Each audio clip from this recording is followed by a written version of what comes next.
quiero pedirle la venia, el permiso a la profesora moderadora, porque estamos interesados en escuchar opiniones del maestro Musi Mendoza, porque es un gran conocedor, un hombre que tiene mucha sapiencia en el tema. Doctor Musi, por favor, tiene la palabra. Buenos días, muchas gracias, señor vicepresidente encargado, por concederme el derecho de palabra. Realmente quiero felicitar a mis colegas por las exposiciones tan claras que nos dan una idea de lo que está realmente ocurriendo en Venezuela a nivel de la retinopatía diabética. Quiero recordar que el examen del fondo ocular es un paso más del examen físico sistemático que hemos enseñado a nuestros alumnos por muchísimos años para que puedan, digamos, hacer diagnósticos, pero no solamente eso, sino que es un espejo de lo que está ocurriendo a nivel del organismo. Hay un término que se llama triopatía maligna, en la cual cuando uno ve retinopatía, especialmente de la forma proliferativa, significa que está afectado el nervio periférico y que está afectado el riñón. Pero además recuerden que hoy en día se considera la diabetes como una enfermedad cardíaca por la elevada cantidad de personas que van a fallecer por infarto del miocardio u otros problemas cardíacos. Entonces, ¿cuál es el problema? El problema es que esos pacientes son referidos, mejor dicho, nadie los refiere, van solamente ellos porque notan que pierden la visión y el oftalmólogo encuentra que hay una retinopatía diabética. La gran mayoría de los endocrinólogos, pero la gran mayoría no refieren a sus pacientes diabéticos a un oftalmólogo para que le diga exactamente qué hay, ¿no? Y eso es triste. Y fíjese que ya yo tengo muchísimos años enseñando esto y no hay resonancia de que estos pacientes necesitan apoyo. Por otro lado, están al descubierto porque los pacientes no tienen en los hospitales públicos ahorita ningún servicio que esté funcionando. Y hablar de cirugía de retina, eso es hasta temerario porque las personas no están adecuadas y los hospitales no sirven, no hay el instrumental necesario y los pacientes pues desgraciadamente pierden la visión en medio de una indiferencia absoluta que no es nueva, que viene de mucho tiempo y que uno trata pues digamos de que los estudiantes de medicina cuando salen aprendan a utilizar un oftalmoscopio directo, que si bien es cierto, el área que uno puede detectar es pequeña, a través de esa pupila un poquito dilatada, uno puede hacer diagnóstico y referir a los pacientes con tiempo. Entonces, hoy en día el paciente venezolano y el venezolano en general ha sufrido un empobrecimiento terrible. Entonces no tienen cómo pagar una consulta y esa es la otra tragedia, de manera que eso sería lo que yo quisiera digamos hablar un poco como oftalmología social, si se quiere llamar. No hay apoyo para el paciente pobre y menos el de diabético. Cuando tendríamos que hablar de insulina, imagínense qué paciente hoy en día puede utilizar insulina. Nadie. Eso es demasiado costoso.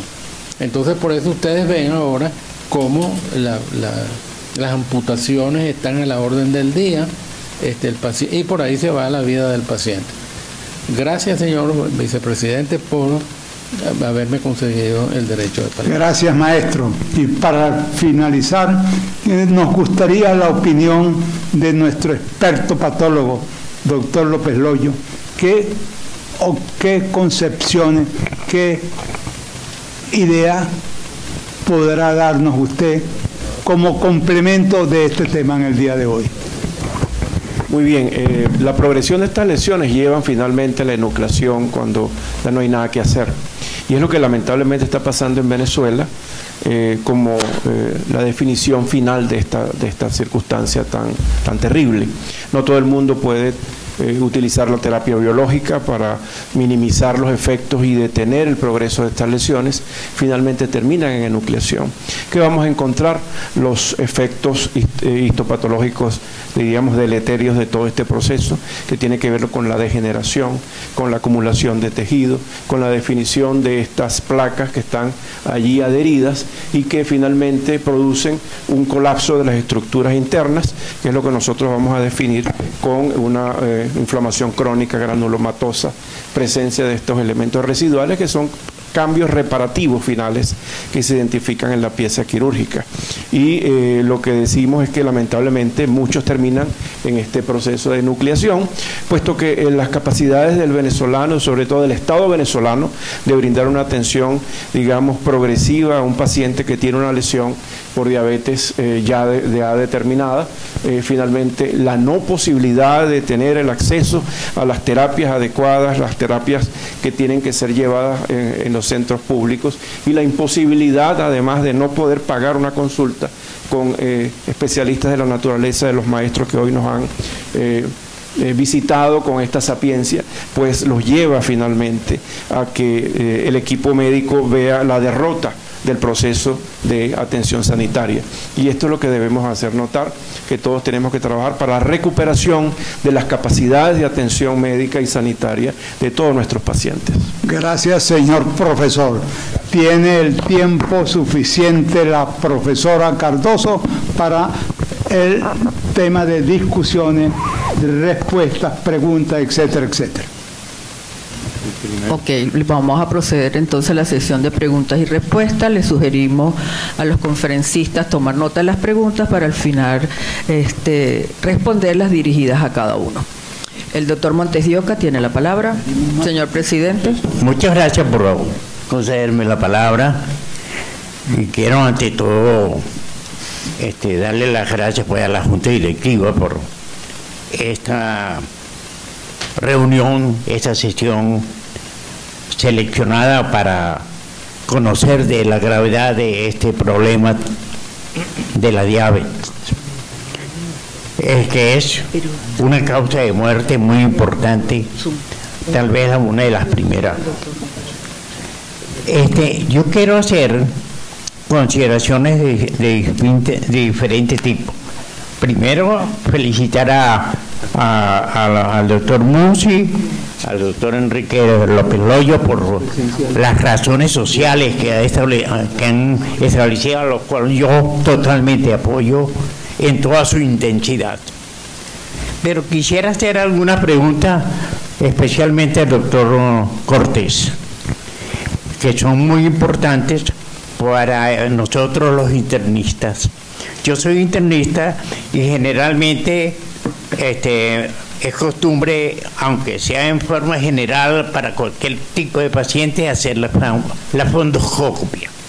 Sin embargo, yo le doy la razón a Rafael Musi de que la mayoría de los internistas no hacen fondoscopia por múltiples razones.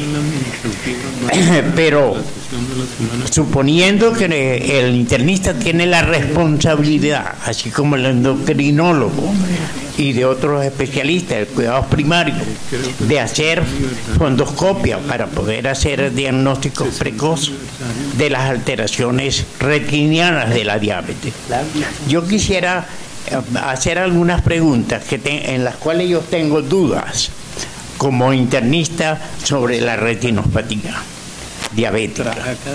Primera pregunta es al doctor Cortés, si hay una clasificación que él mencionó, si la parte, o sea, las razones de la clasificación anterior de proliferativa y no proliferativa es importante, pero hay una subdivisión que él mencionó, y yo quisiera aclarar un poco eso, si esa subclasificación es en relación a la severidad únicamente o hay otros factores que hacen una subclasificación, ya que la clásica de proliferativa y no proliferativa es la predominante desde el punto de vista de pronóstico.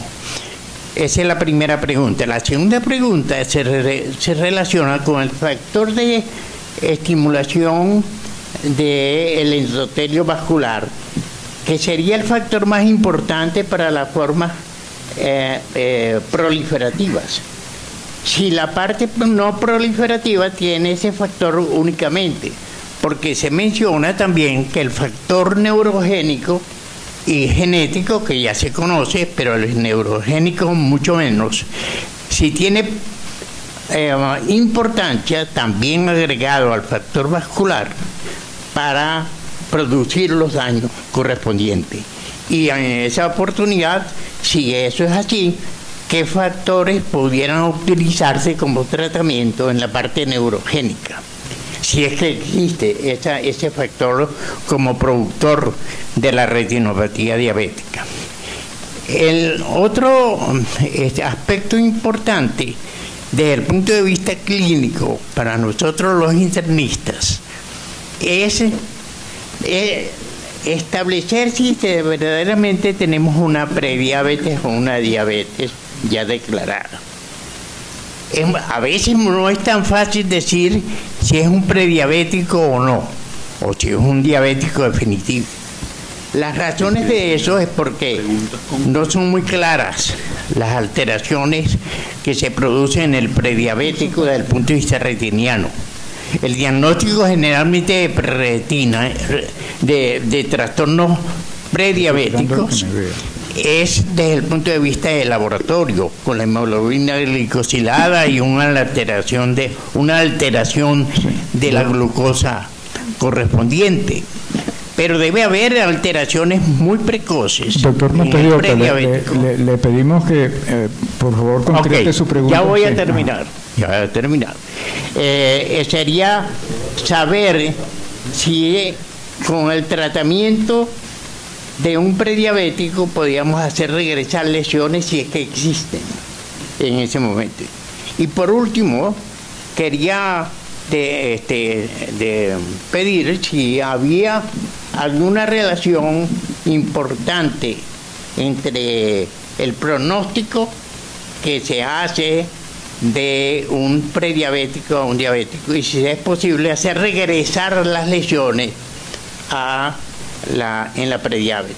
Gracias. Sí. Vamos a agradecer a los participantes en la sesión de preguntas y respuestas o comentarios, que sean breves. Sí. Tenemos al doctor, señor secretario, al doctor Oscar Bullón. Tenemos en el derecho de palabra, en la parte presencial, a la doctora Miller y al doctor Ceballos, en la parte remota al doctor Bullón y a la doctora Perdomo. Vamos a alternar las preguntas. La doctora Miller tiene la palabra. Bueno, vamos a... Ok, gracias por darme la palabra, señor presidente y secretario. Bueno, primero quiero felicitarles a los ponentes por esta excelente simposio de retinopatía. Las láminas fueron excelentes, que estaban tan nítidas, que uno las ve tan bien, que eso lleva su tiempo, ¿no? Ahora, al doctor Cortés lo conozco desde que era residente en el hospital universitario y conozco su trayectoria. Ahora quisiera preguntarle al doctor Cortés con respecto a los anticuerpos monoclonales que están usando ustedes, ¿cuál es el mecanismo de acción? Ahorita los biespecíficos se están usando en diferentes enfermedades. Nosotros en la parte hemato-oncológica pues usamos los anticuerpos. Ustedes están consiguiendo los anticuerpos aquí. ¿Cuánto tiempo? O sea, ustedes lo dan por ciclo. Ese paciente tiene que recibir el anticuerpo hasta que recaiga o tienen solamente ciclos como nosotros tenemos. Yo creo que eso es bastante importante y esto está al alcance, me imagino ahorita, solamente de la gente que puede, porque esos anticuerpos son costosos. Y aquí en el país, a veces, traerlos también es difícil.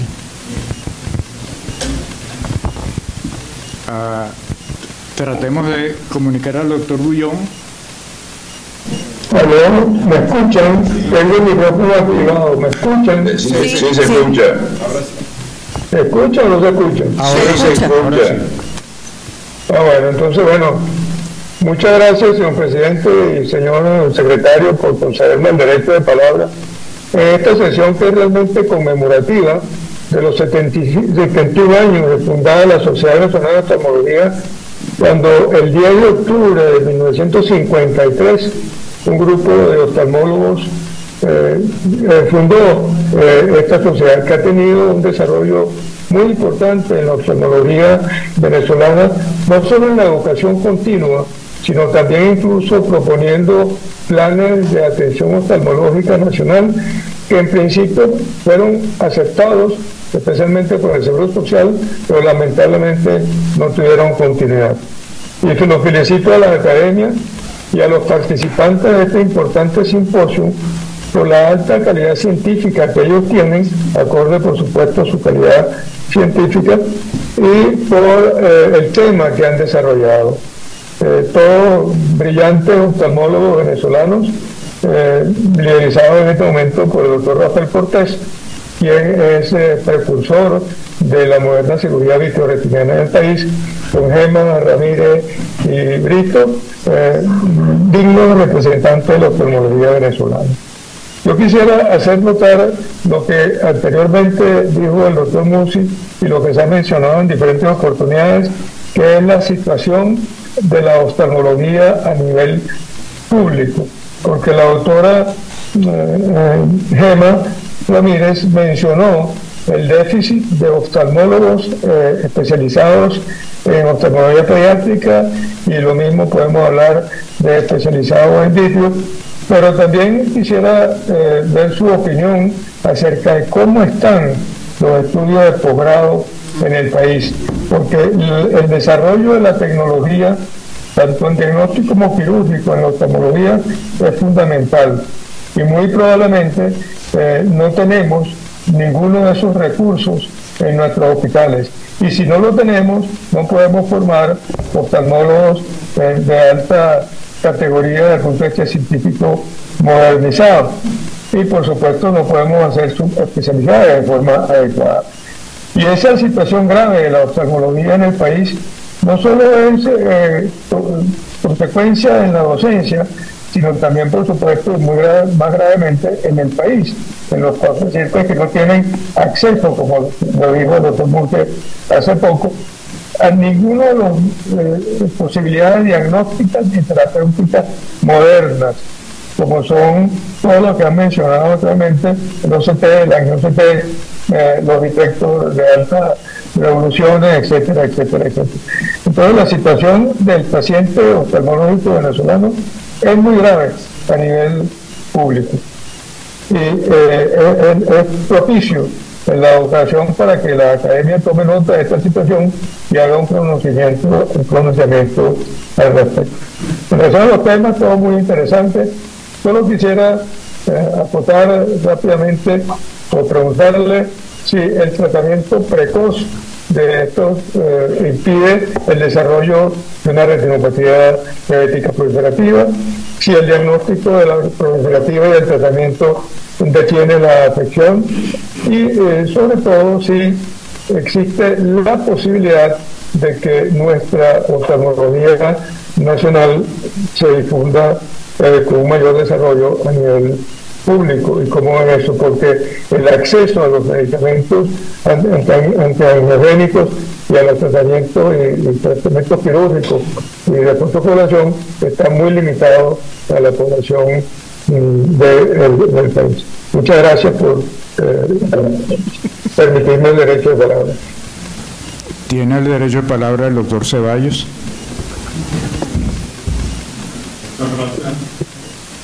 Muchas gracias por concederme el derecho de palabra. Me siento doblemente identificado con el tema que se ha tratado hoy, puesto que mi primera virtud es esposa de oftalmólogo, tengo una hija oftalmóloga, y como endocrinólogo me referimos sobre todo a la retinopatía diabética. La diabetes es un problema de salud pública. Se estima que nuestro medio está alrededor del 10%, sobre todo la tipo 2, alrededor del 10%, y se estima que para los años 50 la población mundial pudiera llegar a 30 o más. El problema del diabético tipo 2 es cuando llega al oftalmólogo con retinopatía, ya es demasiado tarde en el sentido de la prevención. Lo ha visto un médico general que por lo general, valga la redundancia, prolonga el tratamiento oral con medicamentos orales para que el pobre paciente no tenga que ser inyectado. Y el mismo paciente dice, no, yo no quiero que me estudien. Sabemos que disponemos de secretagogos, de medicamentos que actúan directo o indirectamente con la incretina, últimamente con los inhibidores de la absorción tubular de glucosa, pero llega un momento, y mucho antes de eso, hay que empezar con insulina. No sabe, nadie, casi un médico general, muchos internistas no saben la insulina, ni saben educar al paciente para que se ponga insulina. Por otra parte, hay un problema de salud pública. Lo que se consigue en el país es insulina NPH e insulina cristalina. Estamos a mediados del siglo pasado. Todas estas platinas de larga acción, de ultra larga acción, además de que son costosas, no se consiguen. Entonces el problema es de educación del médico general, que no tiene la limita hasta el final, para decir al final tiene que usar insulina, cuando ha debido haberlo empezado 10 años antes. Después, por supuesto, que haya una disponibilidad de estos medicamentos a nivel de salud pública, cosa que no es factible. Hay una denuncia de la Sociedad de Endocrinos. En el Ministerio de Sanidad, en Antímano, tienen retenida desde hace 3 o 4 años insulina de acción lenta y prolongada, tipo glargina, de origen ruso, pero son muy buenas. Y no las han distribuido. Lo que se consigue en los hospitales es NPH y cristalina. La academia en algún momento debe tomar nota en eso. Muchas gracias por concederme el derecho de palabra. Tenemos en el derecho de palabra, voy a mencionarlo para que estén pendientes. El próximo será la doctora Dori Perdomo, vía remota, después el doctor Acuatela, vía presencial, el doctor Stegman y el doctor Soggi. La doctora Doris Perdomo tiene la palabra. Muchísimas gracias. ¿Me escuchan? ¿Aló? ¿Me escuchan? Escuchamos, doctora. Sí, adelante, Doris. Muchísimas gracias por concederme la palabra y me uno a las felicitaciones por este brillante simposio que se ha realizado. Especialmente yo tengo una pregunta para la doctora Gemma Ramírez. ¿Qué papel juega la terapia génica en el futuro de las enfermedades retinianas? Y este tipo de enfermedades en una familia tienen que traer un trastorno emocional sumamente severo. ¿Cuál es la orientación o recomendación que le dan a la familia, a los padres? ¿Hay una unión con un departamento de psicología o orientación familiar por este tipo de patología? Bueno, eso es todo lo que yo tengo. Muchas gracias. Gracias, doctora Perdomo. Tiene la palabra el doctor Acuatela.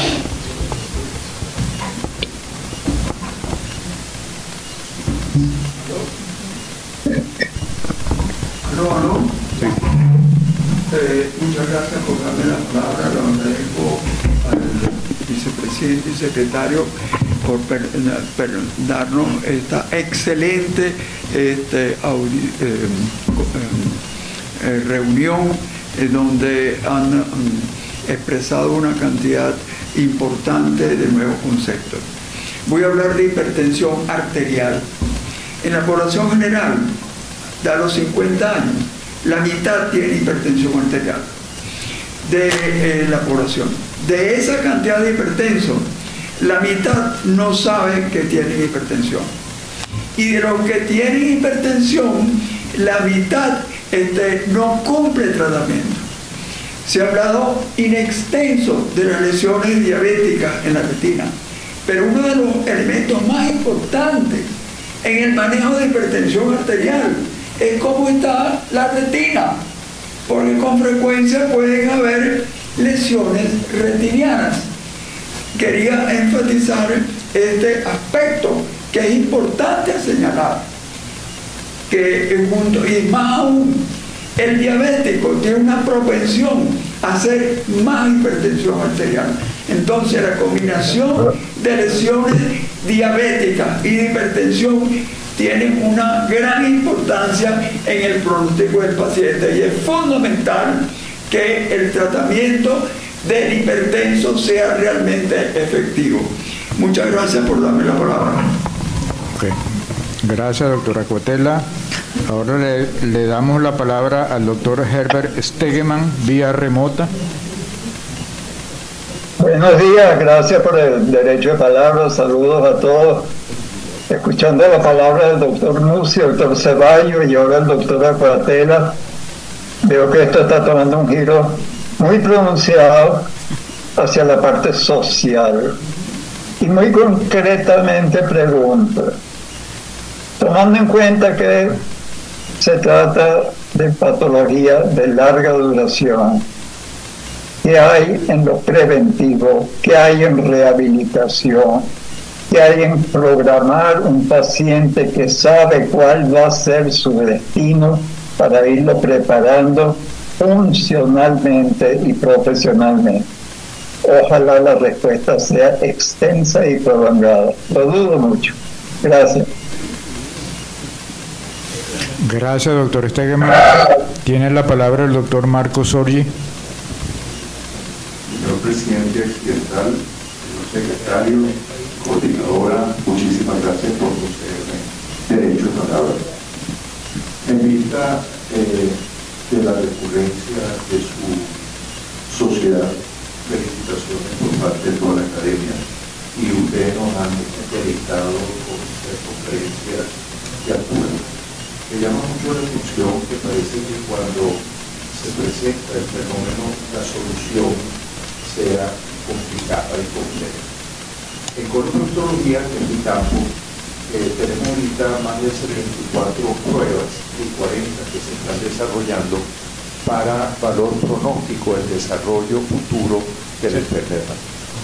Hay en oftalmología ese tipo de pruebas en desarrollo, pruebas genéticas y laboratorio que nos den un valor pronóstico de la ocurrencia. Muchísimas gracias. Sí. Gracias, doctor Sorgi. Tiene ahora el derecho de palabra la doctora Miriam Marcano y con ella cerramos el ciclo de preguntas. Muchas gracias, señor presidente, por concederme la palabra. Yo quiero dirigirme muy especialmente al doctor Rafael Cortés y expresarle el orgullo que tenemos los universitarios carabobeños de su pertenencia a nuestra gran universidad, a nuestra alma mater, por el destacado proyecto que ha realizado en nuestra ciudad desde la oftalmología. Yo quería preguntarle acerca de si había trabajo específico acerca de los nuevos bloqueadores de receptores como la empaglifosina que actúan de manera significativa en la prevención del daño renal y si ese efecto se produce a nivel de la retina para impedir su alteración. Muchas gracias y felicitaciones a todos por la excelente conferencia. Señor presidente, le ruego darle la palabra a los ponentes para que respondan las preguntas. Muy bien, vamos a hacerlo a través de la moderadora doctora Alba. Adelante. Okay, vamos a seguir el orden de la presentación de las conferencias. Invitamos a la doctora Gemma Ramírez a dar respuesta. Bueno, muchas gracias por la orden de palabra. Con respecto a la terapia genética, yo creo que es el futuro. O sea, el futuro de la solución de nuestras patologías, por lo general, va a ser terapia genética. Lamentablemente, si no tenemos insulina en el país, yo creo que la terapia genética prácticamente es inexistente.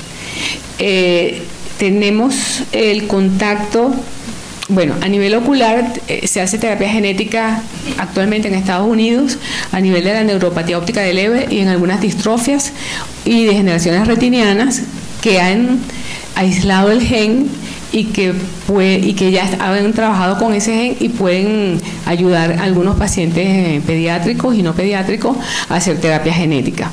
Con resultados todavía falta el resultado en el tiempo, los resultados en el tiempo de esta terapia.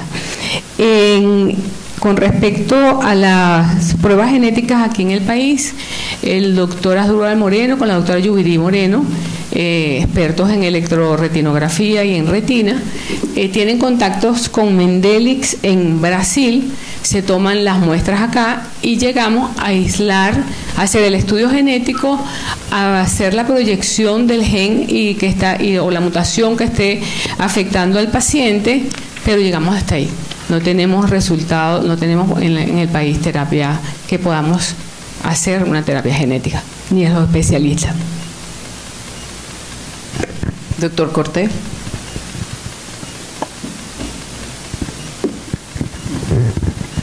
Bueno, entonces aquí tenemos el doctor Montes de Oca, nos hizo una pregunta acerca de la clasificación. Realmente lo que se ha hecho es simplificarlo, seguimos clasificándola como la forma proliferativa y la forma no proliferativa, pero se trató de simplificar en cada una de estas condiciones la gravedad de la misma. Por ejemplo, cuando hablamos de la presencia de hemorragias, que sabemos cuántos son leves, microhemorragias, microaneurismas, pero si vemos ya un número de hemorragias que dijimos 20 aproximadamente por cuadrante, ya hablamos de una forma severa. Y es un paso previo a la retinopatía proliferativa. A veces ve uno por alguna razón que predomina en la manifestación proliferativa, pero que ya hay cambios de no proliferativa cuando lo buscamos, como son los microaneurismas y microhemorragias. ¿Okay? Otro punto que me hizo referencia el doctor fue la estimulación del endotelio vascular. Bueno, hoy en día, lógicamente que con el tratamiento, el problema surge a nivel del endotelio, que se altera la permeabilidad, los cambios en la pared vascular. Lógicamente que el control temprano de esto, que sería con el control sistémico de la condición, se puede prevenir en alguna medida. De hecho, uno ve que en pacientes que tienen, por ejemplo, un edema macular y entran en una etapa de control estricto de su tensión arterial, de sus niveles de glicemia, llegan a regularizar la hemoglobina glicosilada, ve uno cierto grado de regresión, pero no es lo común. Una vez que se establece, y más en nuestro medio, que los pacientes están pobremente controlados, hay una evolución hacia el deterioro progresivo. La doctora Miller nos hizo la pregunta acerca de los anticuerpos monoclonales, su uso. Hoy en día, por ejemplo, si hay disponible algunos, usamos el Avastin, que produce un control del factor de crecimiento endotelio vascular. Lo utilizamos con frecuencia, por ejemplo, cuando hay una hemorragia vítrea, uno no puede poner láser y no es una hemorragia densa, uno puede inyectar estos elementos y esto hace que regresen temporalmente los neovasos y dan tiempo a que haya una reabsorción de la hemorragia y poder permitir entonces la aplicación de láser. Hay casos muy severos que persiste la hemorragia y ya se determina por ultrasonido que hay, por ejemplo, desprendimiento por tracción parcial. Son casos que ya van dirigidos hacia hacer una vitrectomía. Básicamente yo creo que esa era la pregunta que me tenían planteada. El doctor no captó la pregunta de la doctora Miriam Marcano, si no las puede volver a repetir, con la anuencia del señor secretario. Sí, ¿aló? No, dile que no. Adelante, doctora. Sí se escucha, doctora Marcano. ¿Puede repetir su pregunta? ¿Aló? ¿Me están oyendo, por favor? Sí. Adelante. Bueno, mi pregunta, primero la felicitación al doctor Rafael Cortés y el orgullo de nosotros por él pertenecer a la Universidad de Carabobo. Es un digno representante de nuestra alma mater. En segundo lugar, mi pregunta era el efecto de los nuevos bloqueantes tipo empaglifosina que se están usando en el tratamiento de la enfermedad cardíaca y de la enfermedad renal en pacientes diabéticos, y si esos medicamentos tienen un efecto similar a nivel de la retina. Muchas gracias. He oído de eso, pero no les tengo una respuesta en relación a los efectos que puede tener sobre la retinopatía diabética y si se están comenzando a utilizar. Pero voy a tratar de destacarlo y se lo haré llegar. Gracias. Doctor Brito. Sí, falta Brito y con eso cerramos. Pero con respecto a la pregunta del doctor Bollón, mi saludo, doctor Bollón, profesor. Efectivamente, yo no sé si cuántos de ustedes saben que Recientemente, y con orgullo lo digo, nuestra institución, el Instituto Docente de Especialidad Oftalmológica de Maracaibo, logramos que se aprobaran junto con la Universidad del Zulia los primeros posgrados de su especialidad en oftalmología. Fueron aprobados el de retina, el de segmento anterior y de glaucoma. Pero una de las grandes preguntas, que era la que hacía el doctor Opullón, es que cómo hacíamos con los estudiantes de posgrado, y la única forma es como lo estamos haciendo, es que en nuestra propia institución se están formando y están haciendo cirugía ya, porque lamentablemente, creo que lo dijo también el doctor Musi, ahorita creo que son muy pocos los hospitales públicos en Venezuela donde se está haciendo cirugía de retina. Me atrevería, por lo menos en el Zulia, en ninguno. Entonces, por supuesto, nosotros trabajamos en conjunto también con el Hospital Universitario de Maracaibo. Tenemos consulta ya y también un día quirúrgico, pero lamentablemente ahorita los equipos de vitrectomía están malos. Se está trabajando duramente en tratar de que eso, de hacer una reversión de eso y que efectivamente los muchachos salgan con una buena preparación. Con respecto a la otra pregunta, que era del tratamiento más temprano, definitivamente yo creo que aquí cae todo en la prevención.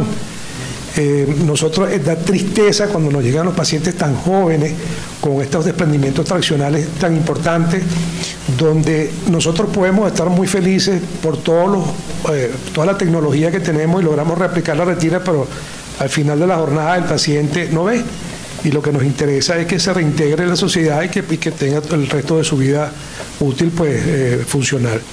Entonces, definitivamente pienso que es una combinación de por lo menos lo más importante ahorita, si no sea cuestiones de gobierno, de política social, sino que es la educación del paciente, una de las cosas muy importantes, y como mencionaban, pues el control de todo lo que pudiese hacer que esto no progrese, como el control de la tensión arterial, el control de la hemoglobina glicosilada y el control de lípidos y triglicéridos.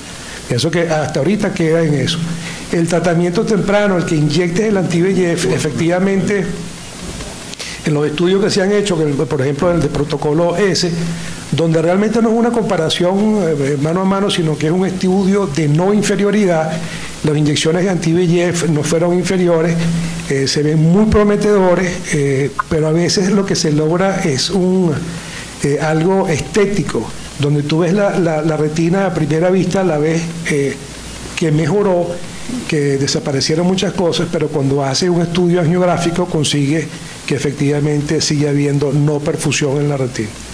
Entonces eso es muy importante, pero como les decía, y después todo el que inicia el tratamiento, estos estudios todos son 5 años del paciente recibiendo inyecciones mensuales de una inyección que posiblemente no puede costear, y cuando paran las inyecciones lo que vemos es un resultado peor porque progresa la enfermedad de manera incontrolable. No sé si empezar. Bueno, vamos a agradecerle profundamente la presencia y disposición de todos los conferencistas por compartir con nosotros su saber hoy y habernos permitido lograr un simposio productivo y enriquecedor. Creo que hemos culminado, señor secretario, sí, con la meta de hoy. Sí. Bueno, agradecemos a los ponentes la excelente presentación y cerramos el simposio sobre retinopatía. Tiene la palabra el señor presidente. Bueno, comienzo por felicitar a la sección de cirugía de la Academia Nacional de Medicina por ceder su espacio y su tiempo en la organización de este simposio. Igual felicitaciones a los señores que coordinaron, señor coordinador, y a la señora moderadora por el excelente trabajo que hicieron. Felicitaciones a los ponentes, felicitaciones a los participantes porque realmente han contribuido a enriquecer el tema. Y como regalo de cumpleaños, quiero decirle a la Sociedad Venezolana de Oftalmología que este foro, Academia Nacional de Medicina, siempre estará a la orden para nuevas y mejores realizaciones.